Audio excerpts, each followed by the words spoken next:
Amis du jour, chalutations. Pour les petits nouveaux, moi c'est Sekhmet et je vous souhaite la bienvenue dans mon podcast littéraire. Dans mon émission, je vais tenter 3 fois par semaine de vous donner envie de découvrir des livres de tout poil, récents et moins récents. Alors, si ça vous tente, c'est par ici la suite. Aujourd'hui, je vais vous présenter Les Silences de Mona de Nora Lake, publié aux éditions Nemos.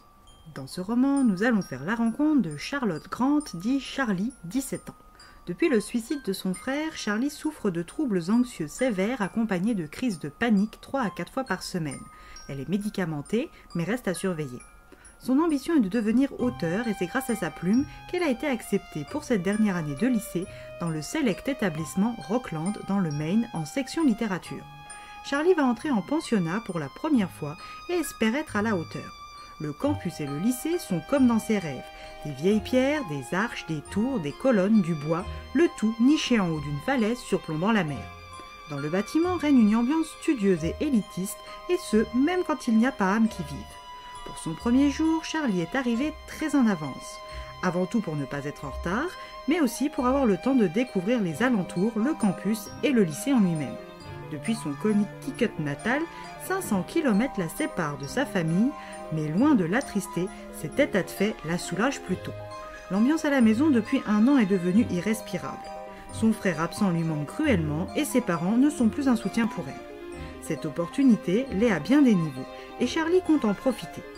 En s'avançant dans la cour, elle repère au loin une jeune fille blonde au carré court à la silhouette élancée en pleine lecture. Elle se rapproche jusqu'à pouvoir lire le titre « Lolita ». Si de prime abord Charlie a pensé à un cliché, une autre conviction s'est immiscée en elle.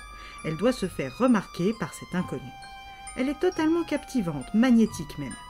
Pas le temps pour son cerveau curieux de continuer sur sa lancée que d'autres élèves de sa nouvelle classe rejoignent la jolie blonde.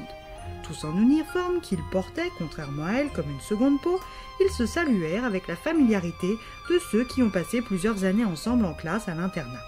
Charlie s'est tout de suite sentie jalouse, car l'objet de sa fascination souriait, était chaleureuse, et ceux qui l'avaient rejoint étaient tous beaux dans cette lumière matinale. Elle aurait vraiment aimé être avec eux. Charlie continue de s'avancer vers le groupe quand soudain, la blonde lui sourit, lui souhaite la bienvenue à Rockland avant de lui demander son nom et de se présenter. Mona Moorn. Elle enchaîne ensuite avec les présentations du groupe. Marcus, Harry, Daphné, Calice et Harper. Charlie les salue tous et note dans un coin de sa mémoire les prénoms de ses nouveaux camarades de classe. Cela sera plutôt facile car ils ont tous une particularité distinctive. Marcus est ténébreux, du moins en apparence, Harry a les cheveux bouclés, Daphné a les siens roses, Calice, quant à elle, est française et Harper est une beauté distinguée maquillée de doré. Leur professeur principal est Monsieur Hampton, un quadra ayant un best-seller à son actif. Il est plutôt bel homme avec son style classique. Les cours commencent fort dès la première heure. Une confrontation à la page blanche avec pour thème d'écriture 4 mots et 20 petites minutes seulement. Si ses nouveaux camarades ont l'air habitués, Charlie prend le train en marche et se plie au mieux à l'exercice. Son texte est terminé, elle doit le lire devant la classe et s'exposer au jugement. Mona est enthousiaste, là où Harper est critique, et sans qu'elle ne puisse intervenir, une joute verbale s'installe entre les 2 autres filles. Charlie est secrètement ravi d'avoir attiré l'attention de Mona et prend en grippe Harper. Après avoir entendu Mona déclamer sa production, Charlie est encore plus sous son emprise, mais elle ne semble pas être la seule. Toute la classe, y compris M. Hampton, le sont. Harper, quant à elle, se voit vexée par la star en personne, remontant d'un cran encore la joie dans le cœur de Charlie. Pour cette première soirée étudiante de l'année scolaire, le groupe, augmenté de Charlie, se rejoint dans la chambre de Marcus. Le vin rouge de qualité, les fruits et les cigarettes sont de la partie, le tout faiblement éclairé à la bougie. Pour parachever cette soirée, le groupe veut accomplir le rituel, depuis plusieurs années, un bain de minuit. Charlie les accompagne et bien que la nuit sans lune les habille tous d'obscurité, elle se prend à observer Mona avec plus d'insistance que les autres. Une fois dans l'eau, celle-ci, pour une raison obscure, tente de la couler. Charlie a les poumons en feu et pense se noyer quand tout s'arrête et que tout le monde retrouve sa chambre discrètement. Le cerveau en vrac, Charlie s'écroule jusqu'au lendemain. Au réveil, elle est surprise de constater qu'elle n'en veut pas à Mona alors qu'elle le devrait. 7 heures, l'heure de se doucher. Elle est rejointe par Mona. Charlie sent son cœur battre la chamade et son ventre se contracter. Mona repart comme elle est arrivée, sourire aux lèvres, rouge sanctuary. Charlie va vite comprendre que Mona est solaire, sociable, isolée, paradoxale, lumineuse et pleine de ténèbres. Elle va également vite comprendre qu'elle est toxique, sans pour autant pouvoir s'en éloigner. Charlie est un papillon attiré par la lumière qu'est Mona. Elle a beau savoir que si elle touche la lumière, ses ailes vont griller, elle ne peut résister à l'attraction.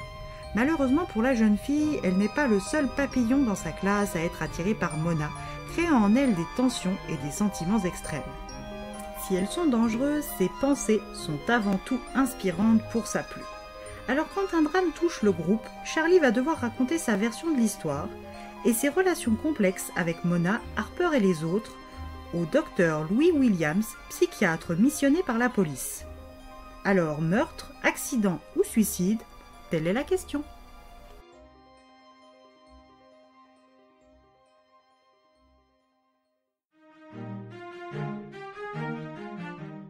Un roman huis clos à l'ambiance Dark Academia. On décortique au travers du récit de Charlie et de ses entretiens avec le docteur Williams les émotions et actions des élèves de la classe de littérature. Entre romantisation adolescente et vérité malsaine, la limite est ténue. On se rend compte finalement qu'à la toute dernière fin, que le personnage avec le plus de duplicité n'est pas celui que l'on croyait.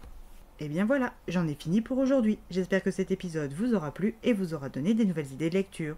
Si vous souhaitez découvrir d'autres petits bonbons littéraires tout droit sortis de ma bibliothèque, je vous retrouve le jeudi 28 août prochain pour un nouvel épisode. Et si d'ici là je vous manque de trop, vous connaissez le chemin sur Instagram, @leslecturesdeSekhmet. Sur ce, chalut les amis, et à la prochaine.